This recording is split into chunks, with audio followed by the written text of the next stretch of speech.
ہماری دنیا ہمیشہ ہی سے ایوولوشن کا شکار رہی ہے۔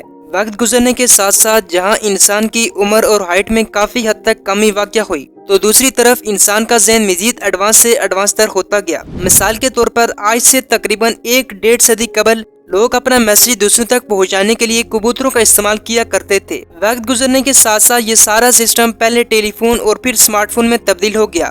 آج آپ دنیا کے کسی بھی کونے میں بیٹھے ہوں، آپ اپنے عزیز و اقارب سے بالکل فیس ٹو فیس بات کر سکتے ہیں۔ یہی نہیں بلکہ آپ ہولوگرام اور 5G جیسی ٹیکنالوجیز کا استعمال کرتے ہوئے ایسی چیزیں کریٹ کر سکتے ہیں جو حقیقت میں ایگزسٹ نہیں کرتی ہوں گی۔ ناظرین، یہ سب مصنوعی ذہانت یعنی آرٹیفیشل انٹیلیجنس کا ہی کمال ہے، جس نے ہماری زندگی کو مزید بہتر بنا دیا ہے۔ مختصراً اگر میں بتاؤں تو آرٹیفیشل انٹیلیجنس یعنی مصنوعی ذہانت سے مراد کسی بھی مشین جیسا کہ کمپیوٹرز وغیرہ کو اس قابل بنانا کہ وہ اپنے فیصلے خود سے کر سکیں۔ آج کے دور میں آرٹیفیشل انٹیلیجنس کا رجحان بہت عام ہو چکا ہے۔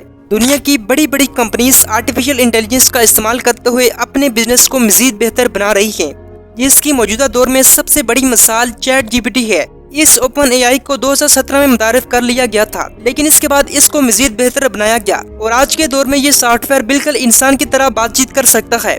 آج سے کچھ عرصہ پہلے جہاں آپ کو میل یا اپلیکیشن لکھنے کے لیے کافی وقت کنزیوم کرنا پڑتا تھا، لیکن آج آپ چیٹ جی پی ٹی کی مدد سے کچھ بھی کر سکتے ہیں، جس کا جواب یہ آپ کو منٹوں میں نہیں بلکہ سیکنڈز میں دے گا۔ اب اس اے آئی کو چیٹ جی پی ٹی 3 کی صورت میں مزید ایڈوانس بنایا گیا ہے اور امید ہے کہ یہ ٹیکنالوجی فیوچر میں مزید ایڈوانس ہوگی۔ یہ تو صرف میں نے آپ کو آرٹیفیشل انٹیلیجنس کی ایک جھلک دکھائی ہے، اور اس کے علاوہ بھی آرٹیفیشل انٹیلیجنس کا تقریباً ہر فیلڈ میں استعمال کیا جا رہا ہے، جس کی ایک اور مثال دنیا کے سب سے امیر انسان یعنی ایلن مسک کی ٹسلا کارز ہیں۔ ٹسلا کار میں بھی آرٹیفیشل انٹیلیجنس کا استعمال کیا گیا ہے، جس کی مدد سے اس گاڑی کو اس قابل بنایا گیا ہے کہ وہ ڈرائیور کے بغیر بھی خود چل سکتی ہے۔ کون سی جگہ پر رائٹ مڑنا ہو یا پھر لیفٹ، یہ سب اے آئی کی مدد سے خود سے فیصلے کر سکتی ہے۔ آج کے دور میں آرٹیفیشل انٹیلیجنس اس قدر آگے بڑھ چکی ہے کہ آپ کبھی سوچ بھی نہیں سکتے، اور موجودہ دور میں آرٹیفیشل انٹیلیجنس کی مدد سے ایسے روبوٹ بنائے جا رہے ہیں جو بالکل انسانوں کی طرح کام کرتے ہیں اور ان کی طرح بول سکتے ہیں۔ یہی وجہ کہ آپ نے اس قسم کے بہت سارے روبوٹس سوشل میڈیا پر ضرور دیکھے ہوں گے، جن کی حرکات اور سکنات کو دیکھ کر عام انسان کی عقل دنگ کر رہ جاتی ہے کہ بھلا یہ کیسے ممکن ہو سکتا ہے، لیکن یہ حقیقت ہے۔ اس کے علاوہ سب سے حیرت کی بات یہ ہے کہ آج کے دور میں جو بڑے یوٹیوبرز فلان سکل سیکھنے کو کہتے ہیں، مثال کے طور پر گرافک ڈیزائننگ اور ایڈیٹنگ وغیرہ، یہ سب چیزیں فیوچر میں آرٹیفیشل انٹیلیجنس کے بائیں ہاتھ کا کمال ہوں گی، جس کی چھوٹی سی مثال میں آپ کو اس سافٹ ویئر کی دیتا ہوں جسے میں نے مسجد الاقصی بنانے کو کہا۔ تو اس سافٹ ویئر نے آرٹیفیشل انٹیلیجنس کا استعمال کرتے ہوئے نہایت ہی خوبصورت تصویریں بنا دی۔ اس طرح کے آرٹیفیشل انٹیلیجنس کے بہت سارے کمالات ہمیں دیکھنے کو ملتے ہیں۔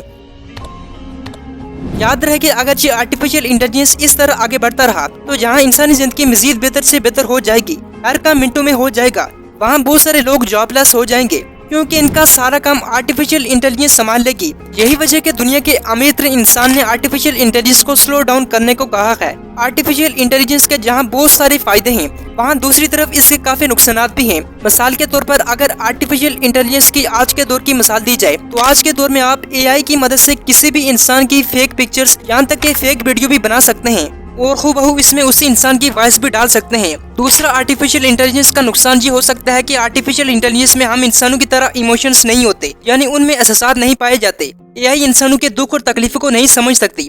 مثال کے طور پر اگر ایک دکان پر اے آئی روبوٹ انسٹال کیا جائے اور اس کو اس قابل بنایا جائے کہ وہ کسی بھی چوری کرنے والے انسان کو ایک دم شوٹ کر دے، دوسری طرف اگر ایک غریب آدمی بیچارہ اپنے بھوکے بچے کے لیے چوری کرنے کی کوشش کرتا ہے، کیونکہ آرٹیفیشل انٹیلیجنس میں احساسات نہیں ہوتے، تو وہ اس کی بغیر دکھ اور تکلیف کو سمجھے ہوئے اس کو شوٹ کر دے گا۔ اسی طرح کی اور بہت سی مثالیں اور آرٹیفیشل انٹیلیجنس کے نقصانات ہیں۔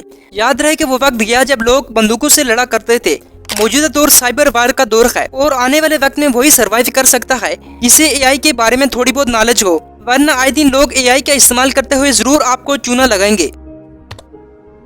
جس طرح کسی بھی چیز کو دنیا میں مراحل سے گزرنا پڑتا ہے، اس طرح آرٹیفیشل انٹیلیجنس کے بھی 3 بڑے سٹیجز ہوتے ہیں، جن میں نمبر 1 آرٹیفیشل نرو انٹیلیجنس، یہ اے آئی کی موجودہ سٹیج ہے جو کسی خاص کاموں کو انجام دینے کے لیے یا پھر خاص قسم کے مسائل کو حل کرنے کے لیے ڈیزائن کی جاتی ہے۔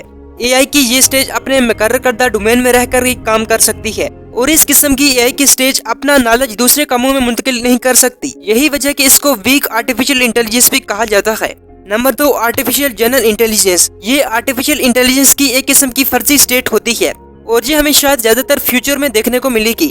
اس میں مشینوں کو اس قابل بنایا جاتا ہے کہ وہ انسانوں کی طرح سوچ سکتی ہیں، سمجھ سکتی ہیں اور اپنا نالج دوسرے کاموں میں منتقل کر سکتی ہیں۔ یہی وجہ کہ اس کو اسٹرانگ اے آئی بھی کہا جاتا ہے۔ Number 3، artificial general intelligence. اس سٹیج کو اے آئی کی سب سے ایڈوانس سٹیج سمجھا جاتا ہے اور اے آئی کی اس سٹیج کو انسانی ذہن سے بھی باہر سمجھا جاتا ہے، جو تقریباً ہر پہلو میں ذہین ترین انسانوں کی علمی صلاحیتوں کو پیچھے چھوڑ دینے والی ہے۔ اس قسم کی اے آئی پیچیدہ سے پیچیدہ مسائل حل کرنے میں مہارت رکھتی ہیں۔ فی الحال اے آئی کی یہ سٹیج ایک محض تصور ہے۔ یاد رہے کہ ان تینوں سٹیجز میں صرف ANI یعنی آرٹیفیشل نیرو انٹیلیجنس صرف حقیقت ہے، بلکہ ابھی دوسری سٹیجز یعنی AGI اور ASI صرف ایک نظریاتی مراحل ہیں، اور امید ہے کہ انسان فیوچر میں شاید ان دونوں سٹیجز پر بھی کامیاب ہو جائے۔ امید کرتا ہوں آپ کو اس ویڈیو میں بہت سی چیزیں جاننے کو ملی ہوں گی۔ اگر آپ ہمارے چینل پر نئے ہیں تو ہمارے چینل کو سبسکرائب کیجیے۔ تب تک کے لیے اجازت دیجیے، اللہ حافظ۔